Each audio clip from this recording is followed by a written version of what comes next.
Hola a todos los que nos estén viendo. Hoy les vamos a hablar acerca de las interacciones microbianas. Vamos a darles un poquito de contexto, vamos a darles unos de los ejemplos por medio de un artículo científico y unas de las aplicaciones de nuestra carrera, que es bioingeniería.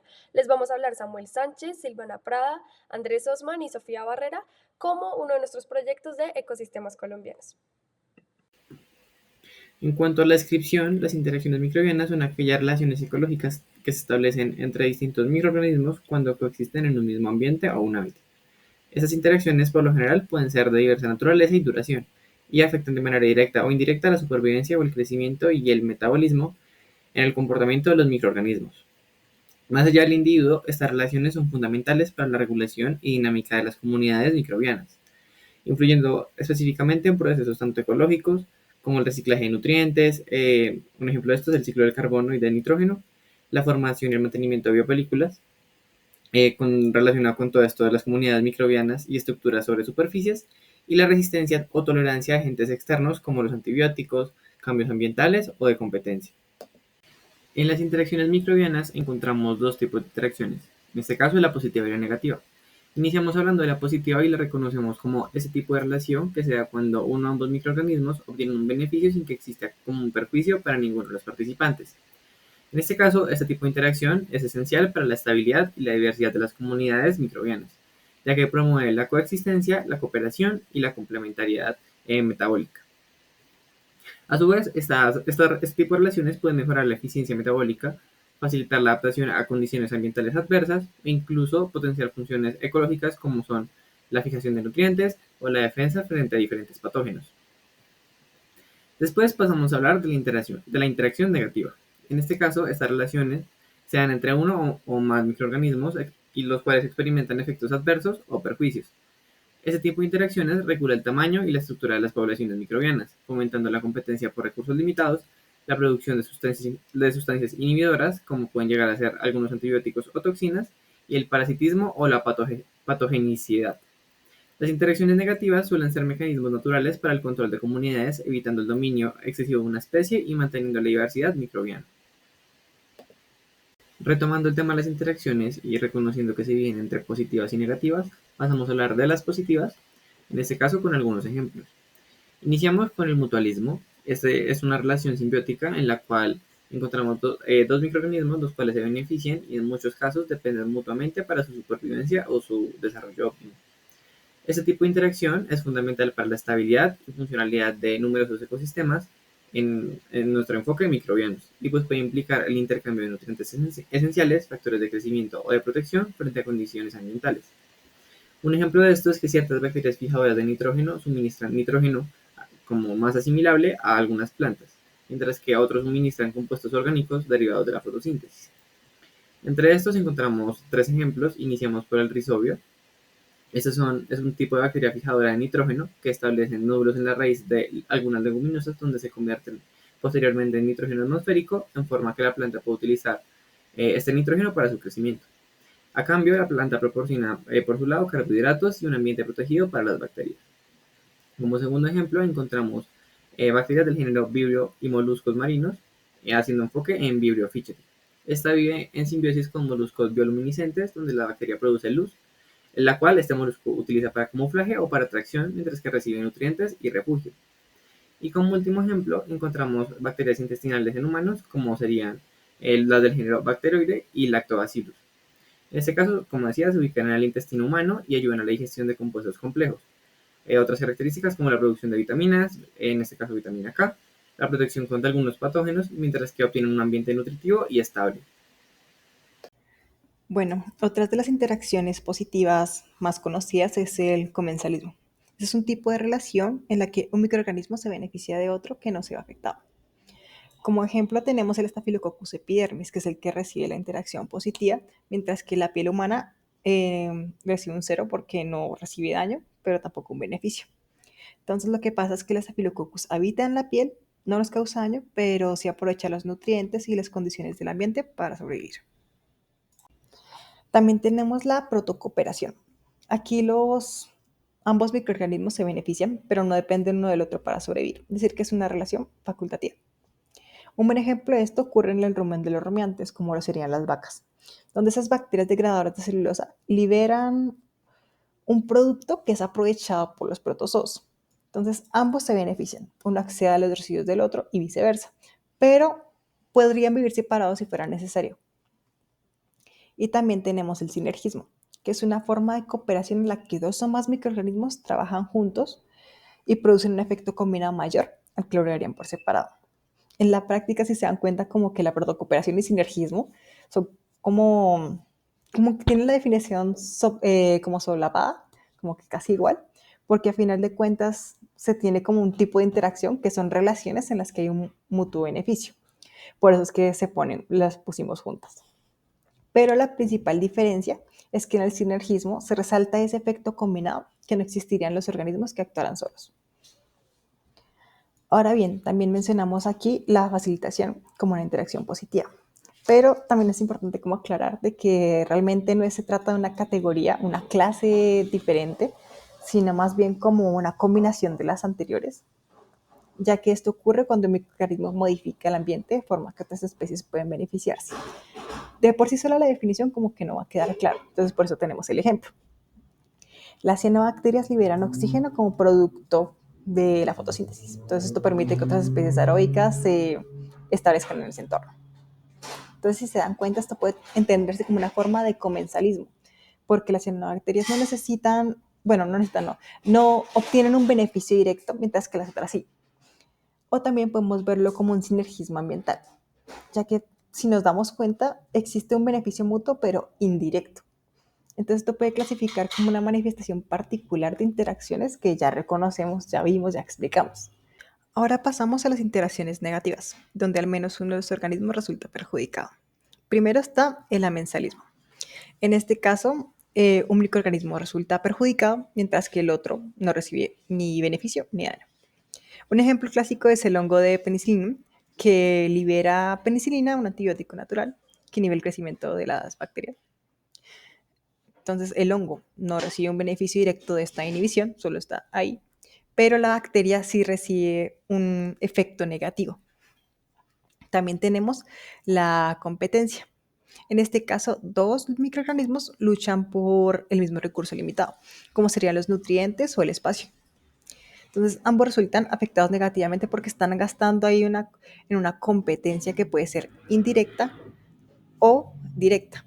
En este caso, vamos a hacer un ejemplo con la directa, ya que se están interfiriendo el E. coli y la salmonela en el intestino, porque ambas bacterias están compitiendo por la glucosa. Entonces, como se disputan ese recurso, su crecimiento se ve afectado, se limita en comparación a como si estuvieran solas en el intestino. Ahora vamos con el parasitismo, donde aquí un organismo llamado parásito se beneficia a expensas de otro, que ese es el huésped, que resulta perjudicado. Un buen ejemplo microbiano son los bacteriófagos, que son virus que parasitan bacterias. Inyectan su material genético y se replican dentro de ellas, lo que puede dañarlas o incluso matarlas.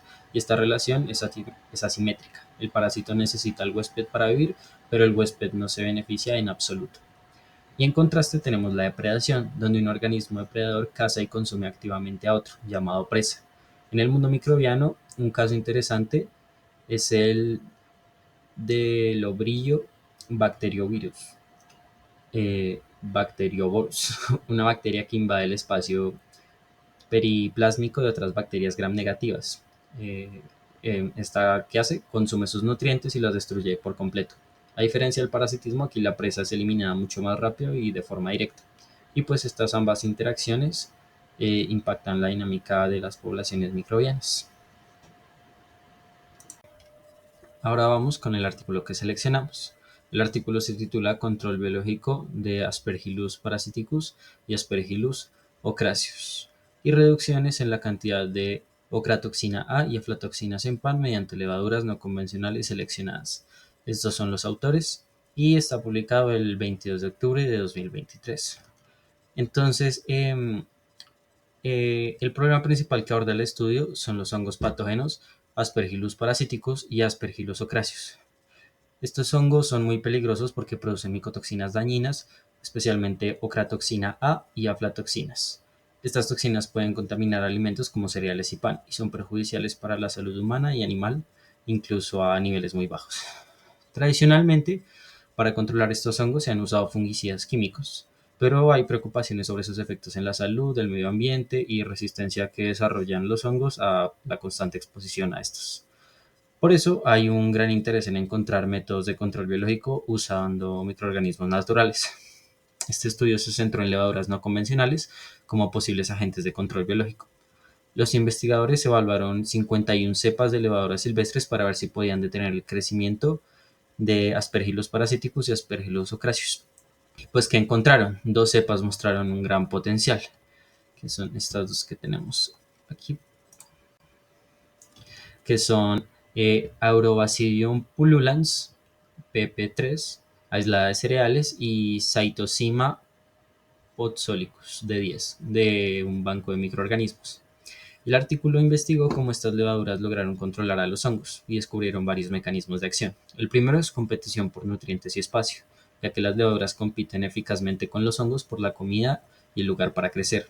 En pruebas de laboratorio lograron reducir significativamente el crecimiento del micelio de los hongos Aspergillus. También está la inhibición de la germinación de esporas, ya que ambas levaduras fueron muy buenas para impedir que las esporas de los hongos germinaran y se desarrollaran. La cepa de A. pullulans fue fue la más efectiva en esto. Em, y el último mecanismo fue la producción de enzimas hidrolíticas. Estas levaduras pueden producir enzimas que ayudan a romper la pared celular de los hongos patógenos. Por ejemplo, A. pullulans produce proteasas, celulasas y amilasas, además de quitinasa y beta-1,3-glucanasa. Y por otro lado, ese Podzollicus de 10 produjo amilasas, quitinasas, beta-1,3-glucanasas. La quitinasa y la beta-1,3-glucanasas son especialmente importantes porque degradan componentes clave en la pared celular de los hongos. Y además de su capacidad para combatir hongos, un agente de biocontrol necesita ser resistente y seguro. Las levaduras evaluadas demostraron supervivencia en diversas condiciones. A. pullulans fue particularmente resistente, creciendo bien en un amplio rango de temperaturas de 4 a 30 grados Celsius, con un pH de 4 a 10 y salinidad de 0 a 12%. Y ese Podzollicus también toleró rangos aceptables de 18 a 30 grados centígrados, pH de 4 a 9 y hasta 4% en salinidad. Ninguna de las cepas creció a 37 grados centígrados. Y seguridad preliminar, que las pruebas confirmaron que ninguna de las levaduras produjo sulfuro de hidrógeno que cause malos olores, ni aminas biogénicas, que sean compuestos potencialmente tóxicos. Y la falta de crecimiento a 37 grados Celsius también es un buen indicador de la seguridad para el consumo humano. Y el estudio además dio un paso más y probó el efecto de estas levaduras en la reducción de micotoxinas en el pan. Se hizo pan usando harina contaminada con los hongos de Aspergillus y se añadió el inóculo de las levaduras a la masa. Y pues, ¿cuál fue el resultado? La adición de las levaduras redujo la cantidad de aflatoxinas y las de otras toxinas en el pan final. De nuevo, A. pullulans fue la más efectiva, reduciendo ambas toxinas en mayor proporción que ese Podzollicus. Y pues en conclusión, el artículo sugiere que estas levaduras, Aerobasidium pullulans y Cytosima podzollicus, son candidatas muy prometedoras para el control biológico de los hongos, que producen micotoxinas como lo son Aspergillus.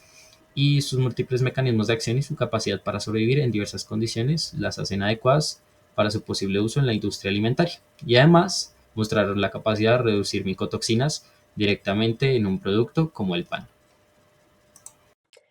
Bueno, ahora les hablaremos sobre algunas de las interacciones microbianas que se tratan en el artículo y cuál es como su potencial o cómo pueden ser aprovechadas en el campo de la bioingeniería. En este caso les hablaremos sobre la interacción antagonista que ocurre entre levaduras y hongos filamentosos y dos de sus aplicaciones.